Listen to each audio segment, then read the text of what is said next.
name is Natalie Matt and I'm a registered dietitian, and this is my colleague Cheryl Mayer, also a registered dietitian.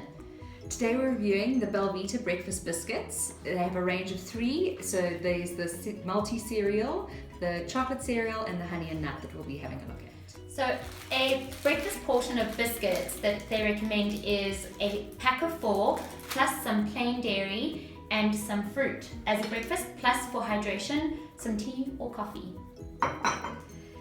I think one of the pros of this is that the serving size that they recommend is a whole packet.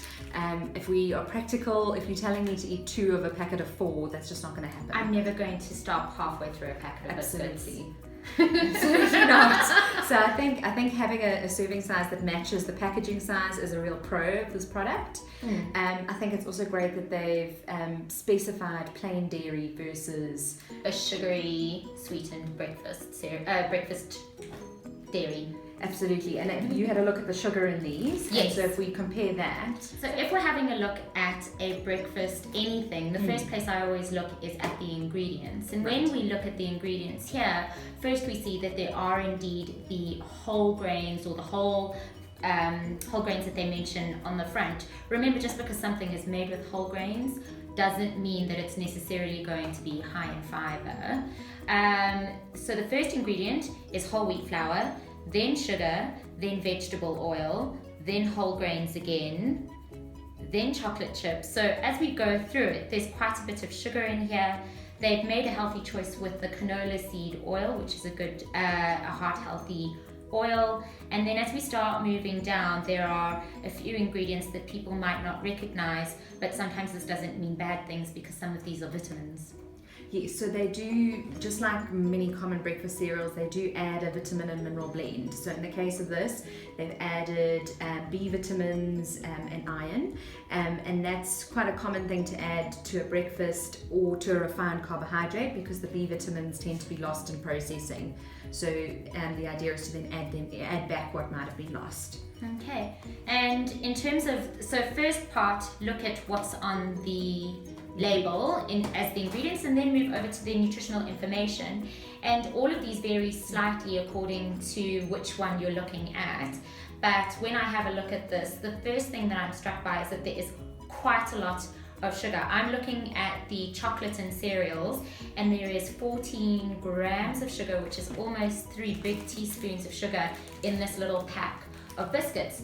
And as far as the World Health Organization recommends, they recommend no more than 25 grams per day. So this is already really sugary. Okay.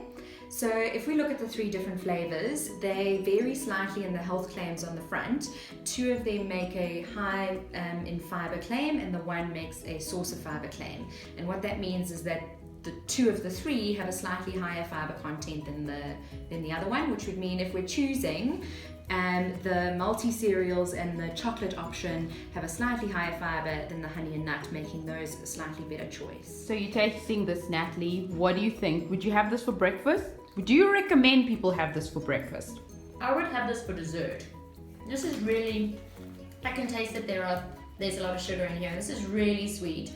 I think if you have to put like homemade bowl of oats over here and eating chocolate biscuits for breakfast over here, this falls over here.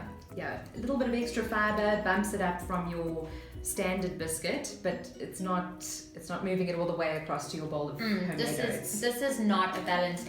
Even when you include a low fat or a low sugar plain dairy option, you put some fruit in here, it might look balanced, but I think it's still closer to dessert than it is to breakfast.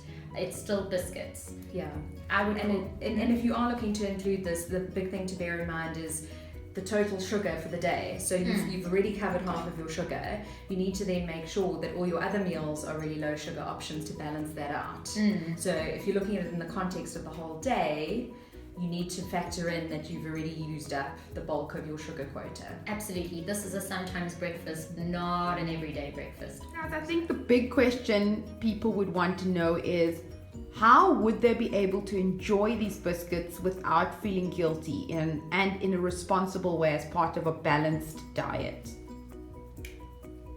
I would personally, if eating these for breakfast, I wouldn't eat them very often, maybe over a weekend or an emergency breakfast.